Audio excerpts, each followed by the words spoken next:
سنی عقیدے سے محرم میں کیا عمل ہونا چاہیے؟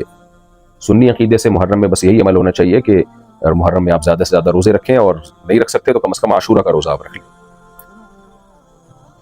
شیعہ کے محرم کے اعمال سنت کے مطابق رکھتے ہیں؟ ہماری رائے میں تو نہیں ہوتے، بہت سارے ان کے اعمال بدعت ہیں۔ باقی یہ وقت پھڈے اور جھگڑے کا نہیں ہے، آپ اپنے مسلک پہ چلیں جس پہ آپ کو اطمینان ہے، اور کسی دوسرے کو چھیڑیں نہیں آپ، کیونکہ اس وقت تو عالم اسلام کے حالات چل رہے ہیں، وہ جھگڑے اور پھڈے بازی والے نہیں چل رہے۔ آپ اپنی رائے پہ چلیں،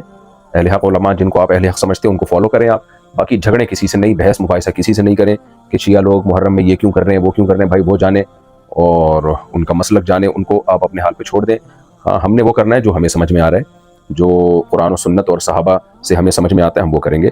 تو اختلاف نہ کیا جائے، اختلاف سے مطلب یہ ہے کہ بحث مباحثہ، مناظرے بازی اور ایک دوسرے پر ہوٹنگ، کیونکہ اس وقت جو امت مسلمہ جن حالات سے گزر رہی ہے ساری دنیا کے سامنے، اگر ہم لوگ لڑ پڑے اسی طرح آپس میں تو دنیا پھر ہمارا تماشا دیکھے گی اور مذاق اڑائے گی، اور نہ سنی رہے گے نہ شیعہ رہیں گے، سب کی ایسی کی تیسی ہو جائے گی۔ تو بس دلائل کی دنیا میں جو بات آپ کی سمجھ میں آ رہی ہے، اہل سنت والجماعت کا جو موقف ہے جو میں نے آپ کے سامنے رکھا قرآن و سنت سے، تو ہمیں یہی مسئلہ یہی ثابت ہے، اس کو فالو کریں، چھیڑیں کسی کو نہیں، کوئی کر رہا ہے اس کو کرنے دیں۔